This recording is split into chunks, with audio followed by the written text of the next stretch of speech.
Welcome back to the Solar Rights Alliance podcast, your frontline resource for defending the freedom and independence of rooftop solar. I'm Dave Rosenfeld, Executive Director. And I'm Cailey Underhill, Advocacy and Development Director, here to help you understand the latest threats to rooftop solar and put the power back in your hands by giving you the tools to fight back. All right, well, let's get into it with This Week in Rooftop Solar. Cailey, what is the latest? Oh, big news this week, Dave. 20,000 Californians have flooded legislative offices with phone calls, with emails pushing back against Governor Newsom's outrageous proposal to break 2 million rooftop solar contracts and slap on solar taxes. 20,000 people. That's awesome. Californians are clearly not staying silent. And for those of you just joining, we covered all the details of the Newsom administration's controversial proposal in episode 1. So, Cailey, what exactly are people doing to make themselves heard? Well, all kinds of things, Dave. I mean, they've been calling their legislators, they've been emailing their legislators, social media has been absolutely abuzz. And as a result of all of that action, and also like letters to the editor that people are writing, and so as a result of all of that stuff, the mainstream media is starting to pick up on this story as well. So one of my favorite things that I saw was a news clip that actually had you, Dave, and a solar homeowner named James. And I thought maybe we could play that for folks now. Some homeowners I spoke with are happy with their utility bills, but not the new proposal by the state. I don't believe in that one because there is a contract. I'm used to paying what I'm paying. I got good service. I have good maintenance of them. It's a good company, Sunrun, and I invite everybody to think about it. Well, that was great that KSBY did that story, and wow, that was awesome to hear the perspective of James. So, Cailey, are legislators actually listening? Yeah, actually, many of them are. So some of them have come right out swinging, like Senator Catherine Blakespear and Assemblymember Carl DeMaio have come right out in defense of rooftop solar. Others who've been more on the fence, hearing from their constituents, certainly, but not like waiting to take action. So please keep up those phone calls. Please keep up those emails. Please keep tagging your legislators on social media. It does, in fact, work. And when you do that, please make sure that you keep the message clear. Constituents first, utilities second.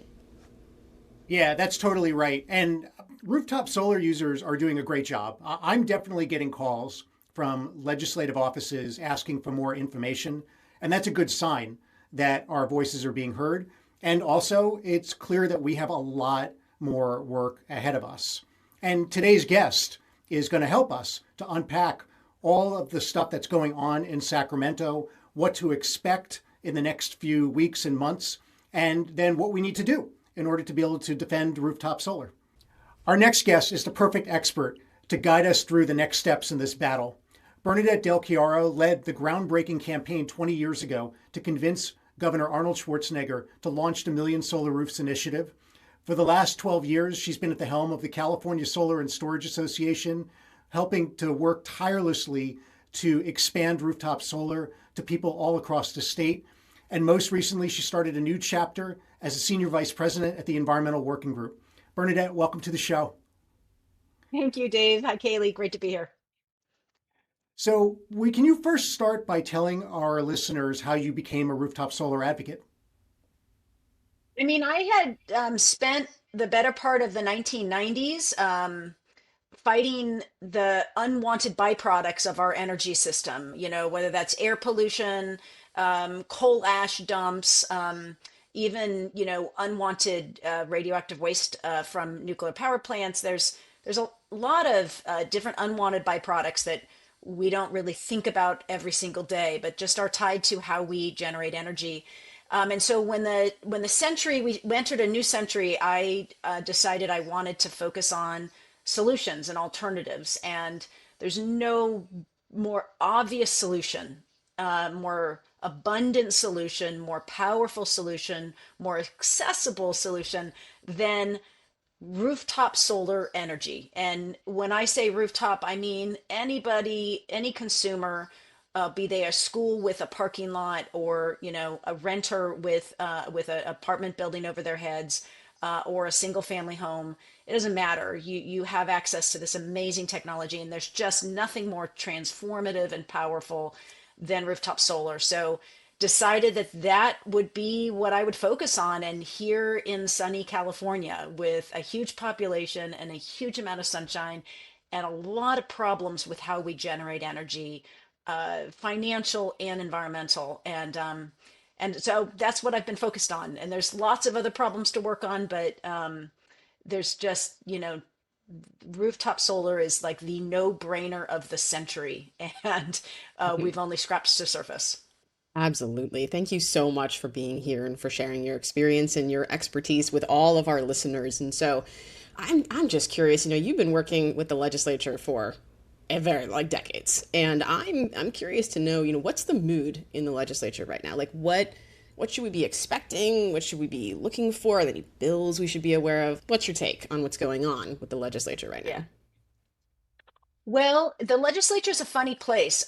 You have to understand there are those at the top of the food chain, the folks that are in leadership positions, and they have an amazing amount, an immense amount of power and control.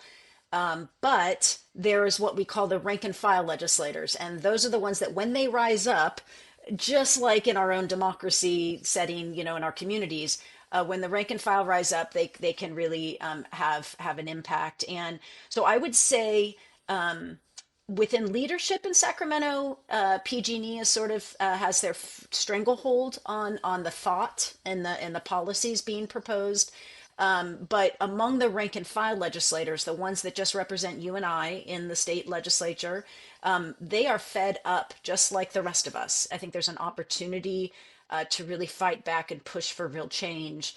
But you asked for a specific bill. I mean, there's no other bill that embodies how broken and messed up the system is right now than AB 942. This is a Lisa Calderon bill that was just introduced recently, that brazenly goes after rooftop solar users as a way to basically stuff more money in the pockets of the for-profit utilities, and by modifying solar contracts on 2 million mostly middle class and working class families, and applies a solar tax. I mean, it is the dumbest policy I have seen get a bill number put behind it. And I think we absolutely need to just rise up and then go from there, right? And harness the anger and frustration so we can get real reform, hold our utilities, hold our government accountable to the needs of energy users in California. And who are the key legislators that like we ought to be watching? Either ones that are opposed to rooftop solar or the ones that really, really support it. Who are the ones that are going to be really, really key in this decision? Well, I mean, actually, number one is Assemblymember Calderon. Lisa Calderon agreed to put forward this bill at the behest of PG&E and their labor union. And I think she really needs to hear from the public. The second two most important people are the chairs of the committees, that the policy committee that look at all energy issues. So Assemblymember Cotty Petrie Norris from Orange County, and Senator Josh Becker from the South Bay, California South Bay. Those two people are the gatekeepers, and they're very thoughtful. They're very smart. And I think they need to hear from voters all throughout the state as well, that this is not the appropriate. This is not a solution. This is a problem, and we're compounding the problem when we go in this direction. And robbing regular everyday people who answered Californians' clarion call to go solar, robbing from them to stuff money in the pockets of Edison and PG&E. It's just, this is not becoming to the state of California. It is not a solution. It's the opposite direction, and we need to start holding our utilities and the regulators accountable in a more appropriate way.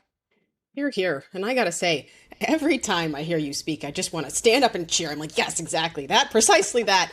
And too, when people call the Solar Rights Alliance, it generally rings to me like I'm generally the person who picks up the phone. And The question that we get over and over and over again, I think, links up with what you're describing here in terms of the dynamics in the Capitol and the dynamics in the legislature. They keep asking, why, how is this terrible, terrible proposal even part of what we are even sort of considering even a little bit? How could we possibly have gotten to this point? What the heck is going on with Governor Newsom, and why is this proposal coming from him when he supposedly is in favor of green stuff? What gives? Yeah. I mean, there's really two dynamics at play. One is just good old money and politics, and the other is groupthink and regulatory capture. So one is just money and politics. You guys at the Solar Rights Alliance have done great work publishing and putting a spotlight on just how much money is greasing the wheels of Sacramento from the governor's office on down, but especially the governor's office. And because he has been faced with a lot of, the recall election, and he has higher aspirations, it makes him need a lot of money. And so, that makes that greasing the wheels just extra powerful. And it makes politicians do things that are against the public's interest, against what voters want, and kind of almost seemingly against their own self-interest as a politician, as somebody who needs to be in lockstep with the voters. And then the second is groupthink and regulatory capture. The utilities have legions of lawyers, armies of lobbyists, engineers, that they just completely own the agency, the government that is supposed to regulate and watchdog them. The balance of power is just completely upside down, and as a result of years and years of this, our regulators and those within the orbit of our government regulation agency, they're just completely captured into the thinking that the utilities have. And so it's all about what's good for the utilities is good for California, as opposed to looking at it the way you and I would look at it, and most people would look at it as, wait, what's good for the consumer, what's good for the ratepayer is what's good for California. And so those two things are really why California has so upside down. We had a really good run. I mean, you go back to the early 2000s when I first started working on solar, we were reeling as a state from the electricity crisis. That was the last time the governor and the legislature got behind something that monopoly for-profit utility companies basically wrote for themselves. The deregulation bill was a project of Enron and PG&E and the other companies. And we saw the devastation that unleashed. And so the legislature and the governors that followed, Schwarzenegger and Brown, really said, that's not the path we want to go. We want to go in a totally different path. So part of the wind under our wings, as we pushed for rooftop solar in the early 2000s, was this general idea that we need diverse energy supplies. We need consumers to have choice and options. And that's what's good for the economy as well as good for the planet. The planetary benefits of renewable energy were actually secondary to the political and policy conversation when we were pushing the Million Solar Roofs initiative. And so that really influenced the state for a long time. And it wasn't until the mid 2015 and on, that the conversation started to get all upside down, because people have amnesia. They forget, you have this huge turnover of new legislators that come in every couple of years. And there are people in the legislature that I think were in high school during the Enron crisis, right? So they just don't Right. quite realize. So I think, there's all of these, but it just ultimately comes down to money and politics, and then capture, the way people get captured. And really, it's just up to average everyday people to break that cycle. And we can do it. We can break the cycle, but we're going to have to get engaged and not be intimidated by what seems like a daunting process. It's actually easier to change than you think. But it's impossible to change if you stay, on the sidelines. Right. Easier than you think, but impossible if you don't do anything. And that makes me think of a question, which is that we get a lot, which, before you came on, we were talking about how more than 20,000 people have contacted their legislators recently, phone calls and emails and everything saying, look, don't break the solar contract, fix high rates by actually solving the problem of utility spending, stop scapegoating rooftop solar, et cetera. And people will do that happily. But then they ask, like, is this really going to make a difference? Like, what happens when I call and I leave a message with a nice person at the front desk of my state legislator? Can you offer our listeners a little bit of insight into like what happens after they make that phone call and how it actually can turn the tide? Oh man, that is amazing. I mean, we need a million phone calls, but 20,000 is amazing and it's absolutely powerful. Let me tell you, every legislator, they don't work on their own. They have a team of staff, and that team of staff take phone calls, they monitor emails, they monitor the internet, they monitor social media on behalf of that legislator. And every day there is a report, and it goes all the way to the top of the person in the office, the elected official, of what are we hearing from our constituents, from voters? What issues are people talking about? And all it takes is like 5 phone calls to get up on the Richter scale of, oh, this is an issue. What's our position on it? So if an office gets 20 phone calls, 30 phone calls, 50 phone calls, it is like crisis almost for them, is stop the presses, bring a whole emergency meeting together, and let's figure out what is our position. So there really is nothing more powerful. I mean, the phone call is sort of the top of the scale. I suppose above that would be, going and meeting with your legislator in district face to face would be the very top. But phone calls are incredibly powerful, especially when they're on something very specific. And it is more powerful than having an army of lobbyists. At the end of the day, the lobbyists only can go so far, that there really is still accountability coming from the voters. We just don't exercise that muscle nearly enough.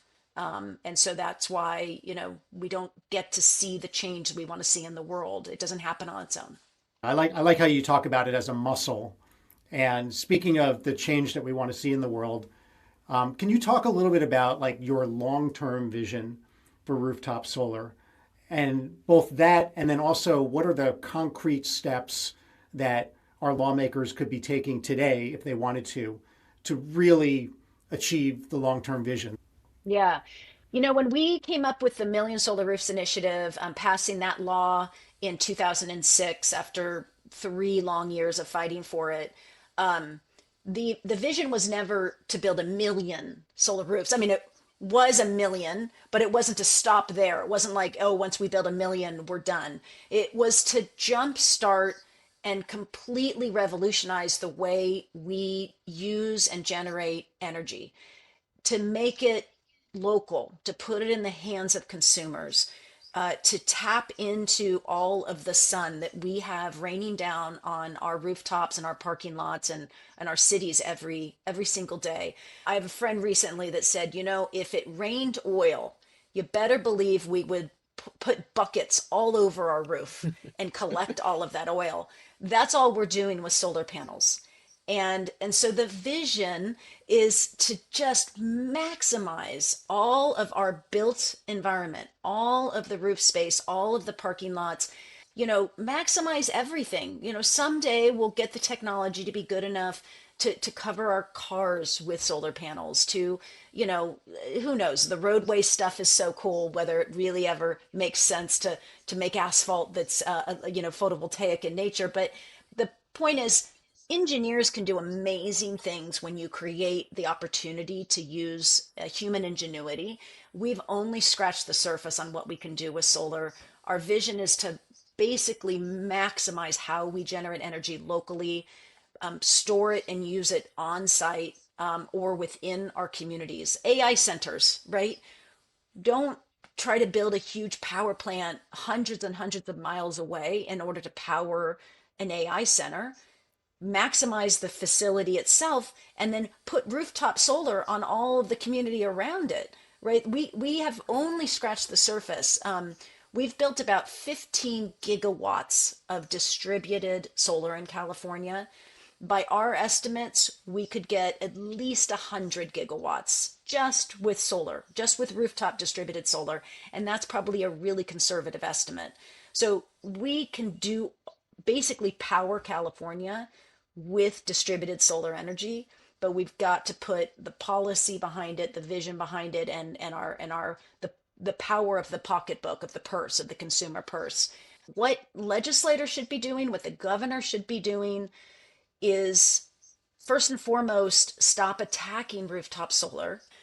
Second is get rid of all the red tape, streamline and make it easier for consumers to opt into going solar.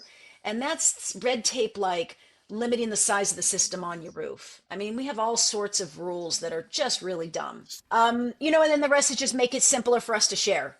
We should have no penalties for self-consuming. We should be incentivizing that, and then we should be supercharging the ability to share. Again, I mentioned the AI example. It's just one example, but why not generate surplus energy on your roof, on that warehouse down the street, on that parking lot that is baking in the sun all day long, and use that surplus energy to power advanced technology that our communities are going to want and or need in the near future.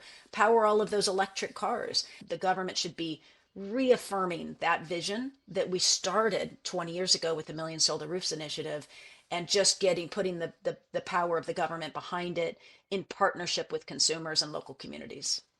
Well, the world thanks you for joining the rooftop solar fight and leading the way. So now you're at the Environmental Working Group, and this is a new gig for you. Can you tell us just what you're doing over there, what your plans are?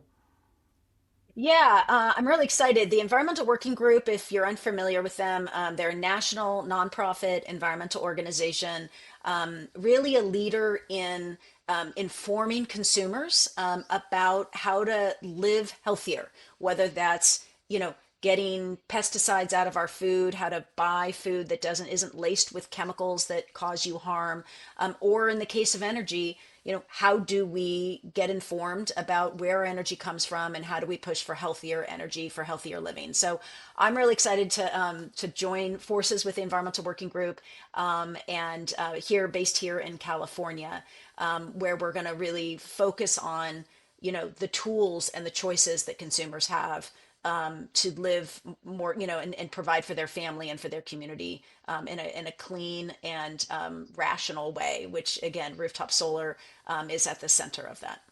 As I'm listening to you describe this bill, it occurs to me that I think there might be many folks in our audience who, like me, before I was in this position, didn't know a whole lot about how a bill becomes a law other than what Schoolhouse Rock taught me, for anyone who's familiar with the reference. So I wonder if you'd just be willing to take a quick minute to explain what is the path for this bill and at what points can we interrupt its terrible progress towards the potential of becoming an actual law?